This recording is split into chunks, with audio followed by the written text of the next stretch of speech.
안녕하세요. 논주사무소 보정 강봉성 변호사입니다. 오늘은 퇴직하신 분들이 이제 퇴직 후에 어떻게 대처해야 되는지, 어떻게 살아야 되는지에 대해서 몇 가지 조언을 해드리겠습니다. 저도 이제 제 고등학교 친구라든가 대학 동창들은 이미 이제 명예퇴직했거나 곧 이제 정년퇴직을 앞두고 있는데, 정년퇴직하거나 명예퇴직한 분들 보면 처음에는 이제 시간이 많이 남아도니까 한 달 정도는 되게 평화로운 일상을 보내게 됩니다. 정말 이렇게 편하고 걱정이 없어도 되나 싶을 정도로 마음이 편안하고 과거에 치열했던 어떤 삶을 그래서 놓고 일상의 여유를 즐길 수 있는 상황이 되거든요. 그런데 이게 지금 한 달, 두 달 이렇게 지나다 보면 당장 이제 원래는 퇴직 전에는 매달 직장을 다녔다면 급여가 있고요. 사업을 했다면 수입이 있어서 그렇게 돈에 대한 미래에 대한 걱정이 그렇게 없게 되거든요. 근데 막상 퇴직하고 한 달, 두 달이 지나다 보면 이게 점점 불안감이 엄습해 옵니다. 이게 그래서 또 본인 또 뭔가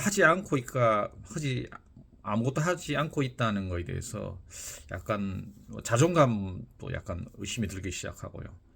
그러다 보니까 점점 내일을 더 걱정하는 삶을 살게 됩니다.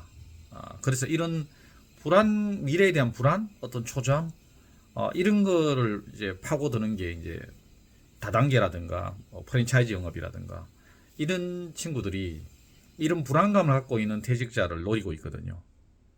그래서 퇴직 후에 그동안 피땀 흘려 모은 퇴직금을 날린 분들 대부분들 보면 이런 불안감에서 처음 시작된 거거든요. 예.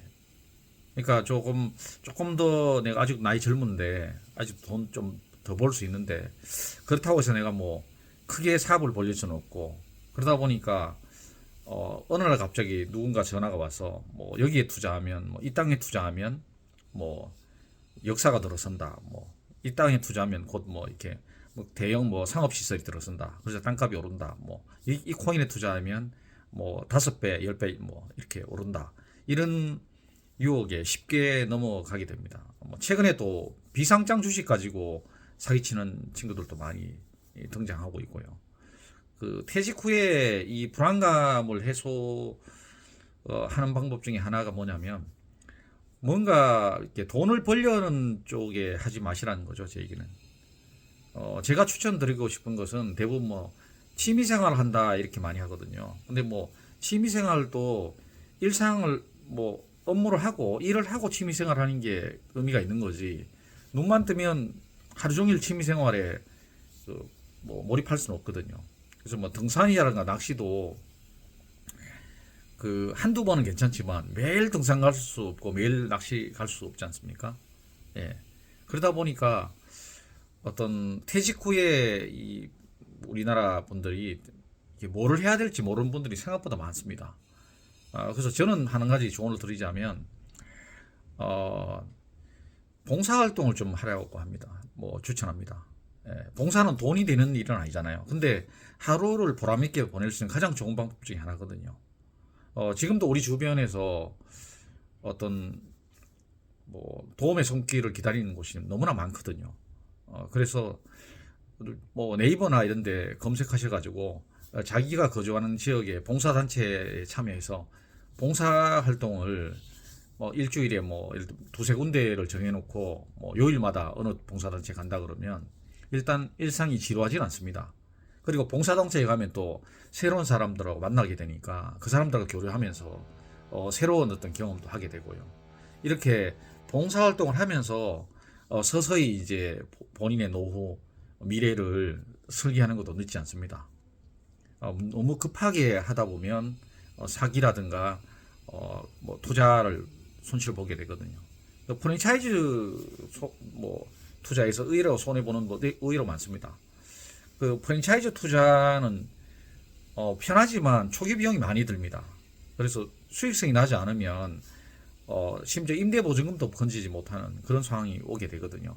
물론 뭐 프랜차이즈 영업사원의 본사에 가면 곧 하루에 뭐 그 매출이 예상하는 것보다 뭐 2배, 3배 더 늘어서 금방 뭐 아파트 사고 뭐 땅도 사고 전원주택도 사고 뭐 이렇게 될 것 같지만 사실은 이게 거기에 있는 함정이 너무나 많습니다.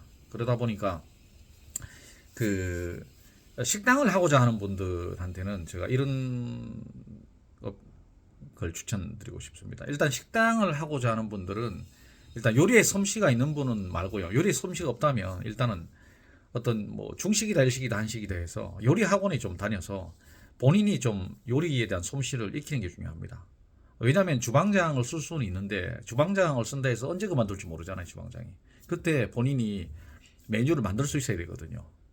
그리고 요리학원 다녀서 요리 실력을 갖춘 다음에 본인이 어떤 업종을 할 건지 정한 다음에 전국적으로 찾아다니면서 맛집을 투어하면서 그 맛을 내는 비결을 노하우를 찾아서 조금씩 이렇게 창업 준비를 하는 게 전 추천드립니다. 최소한 식당 창업하는 분들은 한 1년 정도 창업 준비를 하시라고 말씀드린 겁니다. 예, 그렇지 않으면 100% 망하게 되어 있습니다. 자, 오늘은 퇴직하는 분들이 어떻게 하면 퇴직 후에 어떤 불안을 잠재우고 편안한 일상을 이어갈 수 있는지에 대해서 제가 조언을 드렸습니다. 저도 자주 생각나는 대로 퇴직하는 분들을 위해서 조언을 계속 올려드리도록 하겠습니다. 감사합니다.